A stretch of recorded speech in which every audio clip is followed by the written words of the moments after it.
今天来分享如何从这样变成这样，或者是这样，还是这样变回来好了，变回来。这次就来跟大家分享一下我的工作室施工过程，那就开始吧。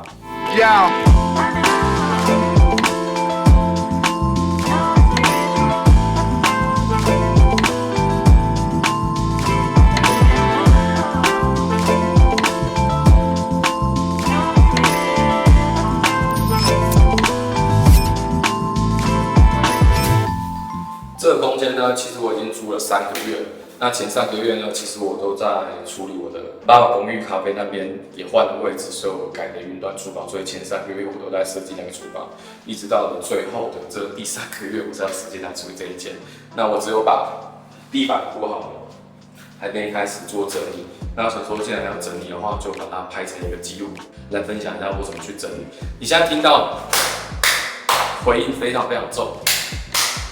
所以，如果我们一般来讲，我们在设计一个 studio 或者设计一个小摄影棚的话，其实这样的回音是会造成我们在收音上很多的这种回音会产生。所以，第一个我会处理的是处理回音的部分，再来就是整个的色调，其实它不是那么白，因为如果大家有在看我影片，知道我其实比较喜欢暗一点的色调，然后去打出一点点比较神秘，或者是打出一点那种摄影师专业的感觉。所以我大概会从这几个来着手，然后再来就是我会入手我的升降桌，还有我的新的荧幕会进来，那待会就一次的跟大家分享一下，那我们就开始吧。影片开始之前呢，我想给大家看一下它原始的样子。这个空间呢，我有清出了所有的杂物之后呢，清空的样子大概是长这样。地板呢非常的旧，而且还有很多的管线外露，所以其实管线的部分你要做进一步的处理。还有这个空间其实它并没有很高，但是其实也够我用。它其实是里面一间，外面一间，那未来都会是我的摄影棚的配置。那第一步，我们现在处理地板吧。这次我选用的是木纹地板，地板师傅呢先整平了我的地板之后，再铺上我的木纹地板。我真的觉得木纹地板上去之后，整个空间感就不太一样了。接下来这个空间大概就闲置了3个月之后才开始动工，因为我同时在处理工作室，还有我们另外斑马厨房的设计啊。接下来第一步呢是要先把墙面去做一个设计，要放预留冷气的位置，还有管线的预埋。预留完冷气孔之后，赶快在炎热的夏季之前预约冷气师傅来装上冷气。我这次衣柜的冷气呢，是我以前住家用的变频小冷气，刚好这一次派上用场。我原本以为装上旧机器会比较便宜，但没想到我们的管线过长，再加上多加了一台抽水器，所以整体装下来其实也没有很便宜耶。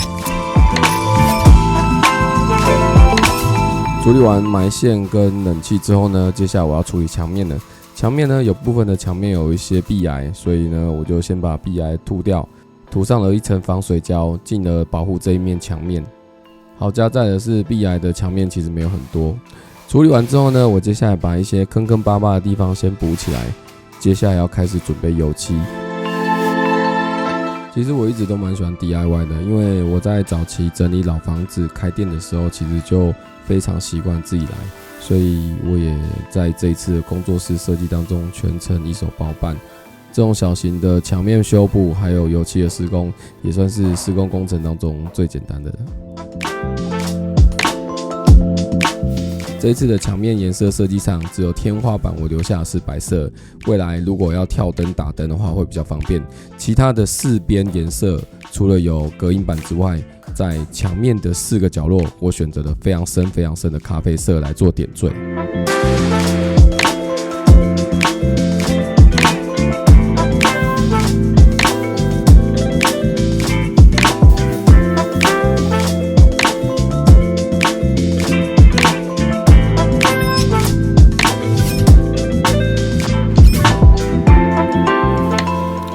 决定把主视觉墙在这里，然后现在在遮挡，然后这边是附属设计墙，所以有时候可以在这里拍，也可以在那里拍。现在规划当中把那边修饰一下，然后那边是原来的厨房烟管，要把它修饰掉。然后目前的进度大概是这样。接下来出场的这一位是我最敬爱的装潢师傅，我老爸。他是一个做了40年装潢的老师傅，每次我有新空间要设计，或者要开新的店的时候，他都会来帮忙我处理这些装潢上的事物。他有时候也不太懂为什么要这样子设计，但是我都会跟他沟通，这样做出来会很好看。甚至我们之前开的店还有上过 Vogue 的杂志，他自己也觉得很不错。这一次在设计空间也好加在有他空余时间的帮忙，才有办法把这个空间完成。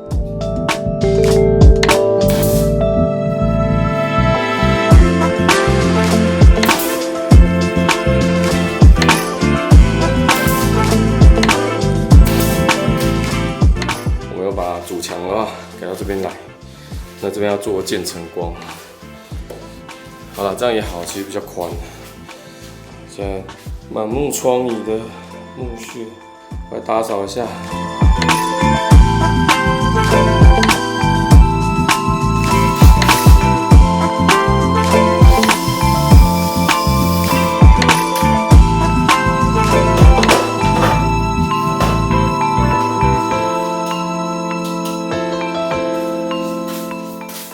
用这个超薄的吸力灯，因为这边比较矮，所以用太厚重会很没压迫。啊，继续。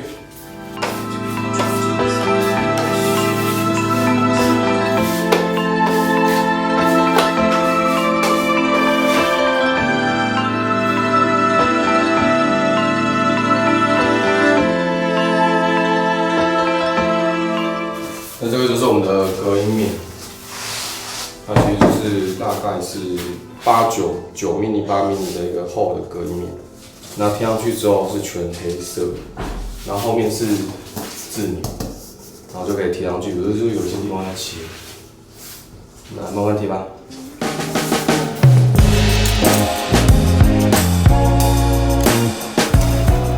这一次在设计这个剪辑工作室的时候，做了很多功课。以前在拍摄的时候，我在空间里面只要过于空旷，或者是过于小，然后如果周边没有什么东西的话，就容易因为声音的反弹造成回音非常重。所以在这一次声音的处理上，我就找了很多的隔音棉，一种是有隔栅的，一种是这种吸音棉的设计，然后它上面有背胶，你只要把一些部分需要裁切的地方做美工刀的裁切，就可以用拼接的方式将它全部拼接出来。所以在施工上的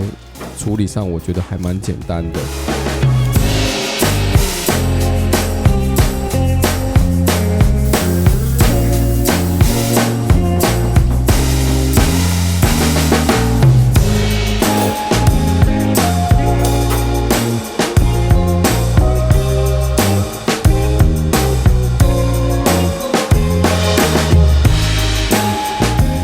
好，刚刚我们现在已经把这边的墙面跟这边墙面其实做差不多，有一些小细节还没修啦。那我觉得也是可以把地板整理一下，差不多可以把桌子装上去了。因为我还蛮期待装起来我的工作桌放上去之后，在这边剪辑的感觉。好，我们第二阶段初步回音测试，回音测试。哦，其实我觉得回音的话，这边跟这边应该就差不多，剩下我就比较天花板跟这一侧还没做，那其实这个回音已经降了很多了。回音测试，已经差蛮多的，就是天花板的声音回音比较大，这两侧已经有回音了。好了，那打扫，准备来放桌子。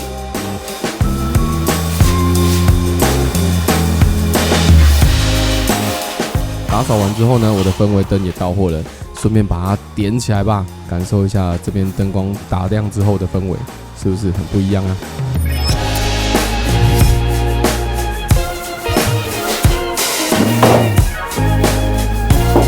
身为一个影片的创作者，其实要长时间坐在电脑荧幕前面，看着电脑剪辑影片，长时间久坐，其实对身体不是很好。所以呢，我一直都很想要入手升降桌。但我后来发现，我要的尺寸的升降桌通常价格都蛮高的。最后呢，在淘宝上找到一个比较 DIY 型的升降桌，就是自己组装的桌子跟自己组装的脚架，再简单的配线，独立的完成这样的升降桌，这样花费起来相对划算很多啊。但是从淘宝买也不是完全没有缺点，像我的这个桌子啊，非常的大，在运送的过程当中，因为是走集运的关系，所以送过来的时候发现边边角角还是有一点撞伤。但是远看是没有很明显，所以整体来说算是还可以啦。桌子配置完，接下来就是布线啊。每次在电脑桌后面的布线都非常的杂乱，所以我这次一样在淘宝找到一个铁质的极线盒，专门用在升降桌。只要装上去后，所有的电线都可以藏在这个后面，超级无敌方便。从桌子正面下去看一下，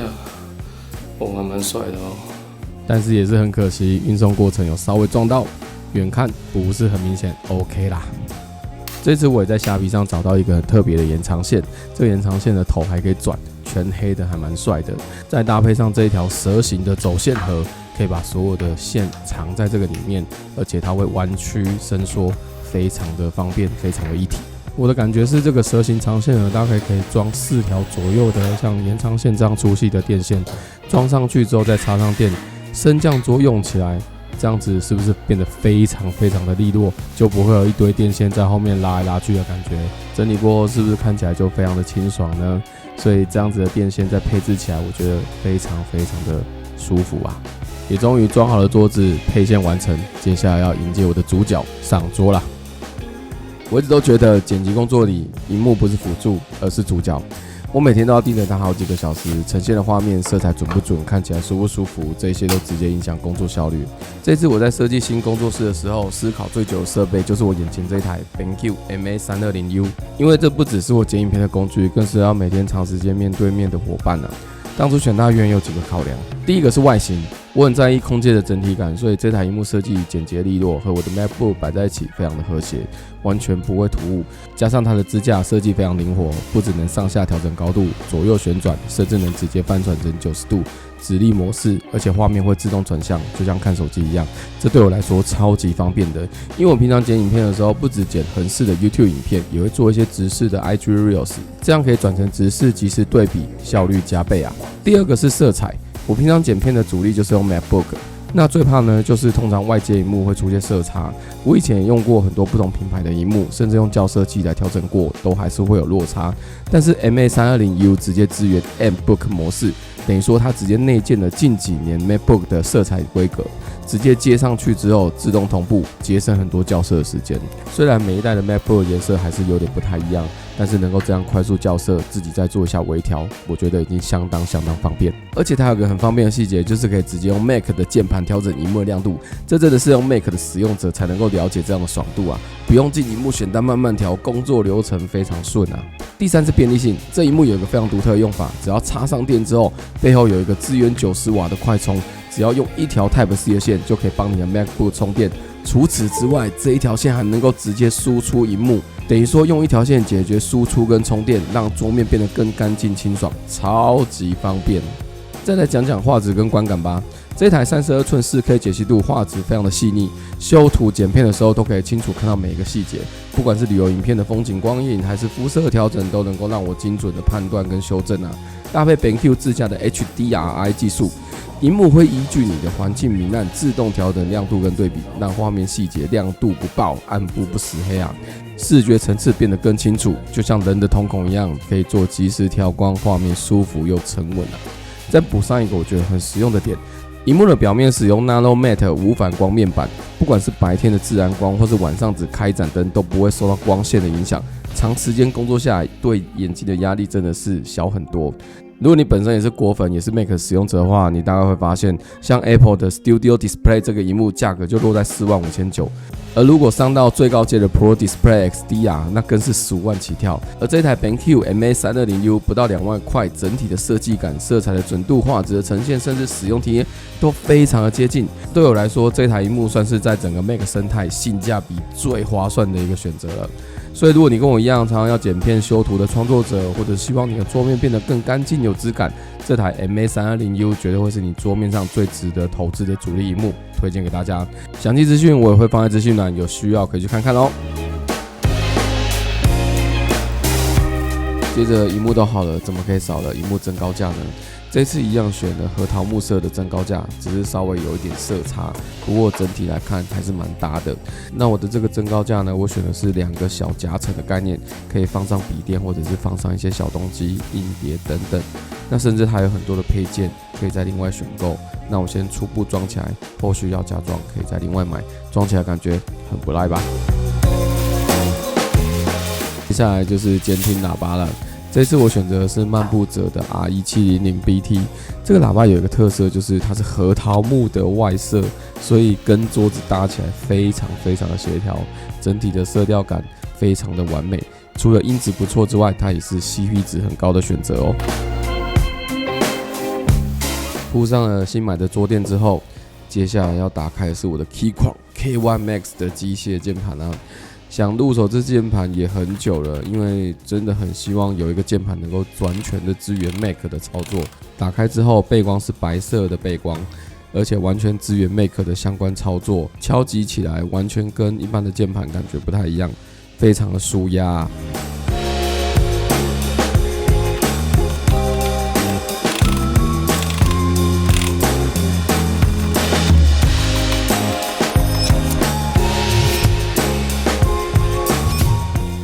接下来到最后一个配置就是灯光了。灯光我除了在工作室有配主灯光之外，其实在氛围灯的部分我也思考了很久。除了右边站立式的 RGB 射灯之外，我这一次在主墙面下我还藏了一条这样子的灯条。那这个 LED 的灯条呢，它是 COB 的灯条，其实非常的亮。打出来的渐层光会非常的美，而且颜色有支援自然光、黄光跟白光的切换，所以打出来的光线我觉得会非常的立体。施工过程也很简单，多余的部分自己裁切掉，再插上电源就可以了。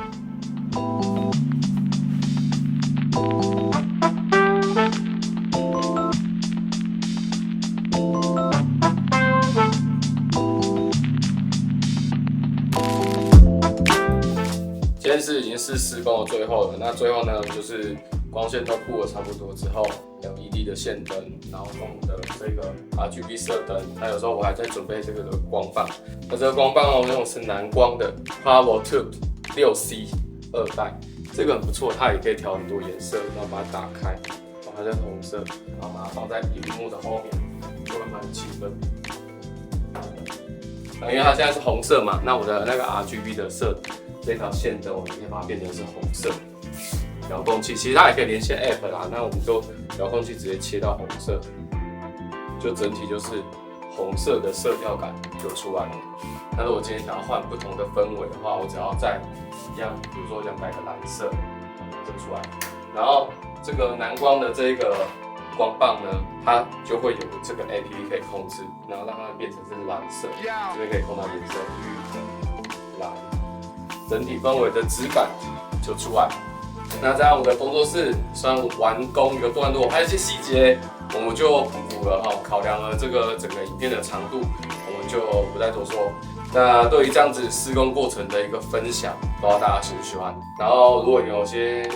物品啊、细节啊，如果你想要问的话，欢迎在底下留言，我在下面会跟你说，好不好？那希望这样的影片你会喜欢。搞了这么久，最后就是希望说之后的剪辑效率能够更高哦，因为我觉得我在后期的剪辑速度越来越慢，因为工作变得比较多，再加上搬迁工作室，所有的片的进度都慢下来。那现在把工作室安顿好，然后我们斑马那边搬家弄好，还有我自己又搬家，所以就是搬工作室又搬家，整新工作室炸忙的情况下，希望它告一个段落。那希望这样子的整修的一个记录你会喜欢。如果你对这样子的影片有兴趣的话，欢迎在底下留言告诉我你的想法。好了，这支影片到这边。如果你喜欢我的影片的话，不要按赞、订阅、分享、开启小铃铛，就会收到新影片通知。我是 K 九，我们下次影片见，拜拜。